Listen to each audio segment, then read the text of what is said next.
검찰이 다시 또 문재인 정부 인사들을 겨냥하고 있습니다. 울산시장 선거 개입 사건으로 장관님, 임종석 실장, 이광철 비서관 이분들에 대해서 재수사한다. 왜 또 이 사건을 꺼내가지고 괴롭힌다고 보십니까? 제가 다른 어떤 인터뷰에서 그런 얘기를 유사한 얘기를 했는데요. 네. 윤석열 대통령과 현 검찰의 목표는 현재 가장 강력한 정적인 이재명 당대표를 구속하는 것이었을 것입니다. 네. 근데 구속은 실패를 했어요. 네. 그 재판에 회부해서 일주일에 뭐 3번씩 4번씩 재판을 받는 모습을 보여준 거 아닙니까? 네. 근데 구속은 실패를 했고 죽진 않았어요. 네. 이게 좀 부족한 거죠. 근데 4월 총선을 앞두고 네. 범야권에 대해서 먹칠을 해야 되는데 네. 이제 이재명이라는 건으로 계속 해봤자 별로 이제 학습 효과가 있어 새롭질 않은 거죠. 네. 그래서 확전을 하기로 결정을 한 것 같습니다. 확전. 네, 확전. 그래서 문재인 대통령, 김정숙 여사, 또 문, 김 두 분의 그 자녀들, 그리고 문재인 정부 청와대에 일했던 사람들 지금 모두 다 수사를 시작했다고 하는 거죠. 네. 저희들도 마찬가지로 2019년에 수사를 시작해가지고 2020년인가 21년인가 무혐의 처분을 했는데 네. 저는 소환도 안 했어요. 또 소환은 못 했어요. 네. 한 번도 저 검찰에 가본 적이 없어요. 예. 이 건과 관련해서. 예. 왜냐? 지금 언론에서는 그 당시도 제가 했다고 언론 보도가 다 났어요. 울산 시장 사건에서 수사 개입을 해서 제가 뭘 한 것처럼 났어요. 내가 네.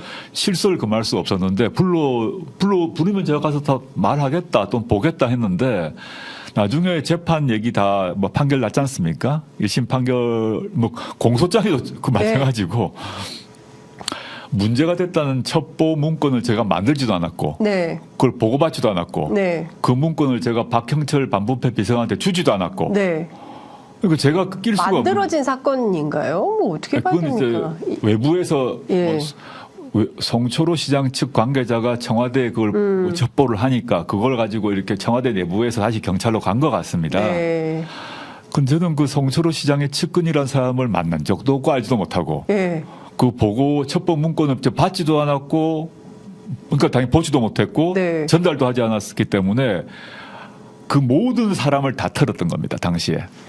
아이고야. 목표는 저였겠죠. 네. 조국한테 보고했냐, 조국하고 상의했냐, 조국이 지시했냐. 근데 이 사람들하고 제가 만난 적이 없는 거예요. 네. 그래서 저는 소환이 안 됐습니다. 만약에 그런데 제가 관여됐다면 벌써 기소가 되었겠죠. 윤석열 대통령이 검찰총장 시절부터 지금에 이르기까지 왜 장관님을 그렇게 주요 타격 대상으로 삼는다고 보십니까? 그분은 항상 주장한 게 살아있는 권력에 대한 수사라고 얘기하고 공정과 상식이라고 얘기를 하더라고요. 네. 많은 분들이 믿었던 것 같고 그 속에서 물론 제가 또 반성할 부분이 있다 생각합니다. 근데 그 윤석열 대통령이 내세웠던 살아있는 권력의 수사라는 기치, 네. 공정과 상식이라는 깃발, 지금 보면 모두 거짓말, 사입이었다고 생각하고 살아있는 권력에 대한 수사의 기준에 보게 되면 지금 현재 가장 살아있는 권력은 누구냐? 네. 중전마마죠. 네. 또는 다른 여러 가지 예. 자기 주변 사람이겠죠. 예. 양평고속도로 수사하지 않습니다. 디올백 말할 것도 없습니다. 네. 도이치모터스 1심 판결이 났지만 김건희 여사의 공범은 모두 유죄 판결을 받았는데 김건희 여사는 소환도 안 합니다. 네. 윤석열 표 살아있는 권력 수사는 사입이었죠. 그렇다면 저는 그 당시 2019년에 윤석열 대통령은 수사를 통해서 제가 정치학적 용어를 쓰자면 수사를 통해서 연성 쿠데타를 했다고 생각하는 것입니다. 그래서 당시에 유시민 장관 등이 이거 검찰 쿠데타다라고 얘기했던 것이고 네. 당시에는 많은 사람들이 과도한 정치적 규정이라고 비난도 했는데 네. 지금은 범야권, 범진보 진영에서는 그 말을 다 쓰고 있는 것 같아요. 네. 또 실제 또 학문적으로도 예. 5.16 또는 지난번 12.12 네. 서울의범처럼 그런 쿠데타를 경성 쿠데타, 하드쿠라고 하고 네. 윤석열 대통령처럼 총칼을 쓰지 않지만 저런 방식의 쿠데타를 연성쿠, 소프트쿠라고 합니다. 네. 그래서 그게 굳이 새로운 건 아니고 브라질에서도 소프트쿠가 일어났고 네. 이집트에서도 일어났거든요. 네. 그런 식으로 우리나라도 민주주의의 토대가 약해서인지 예. 또 선출되지 않는 권력이 선출된 권력보다 우위에 서 있는 구조가 계속 지금 반복돼 있어서 예. 그런 것인지 연성쿠가 19년부터 시작되었다라고 예. 생각해요.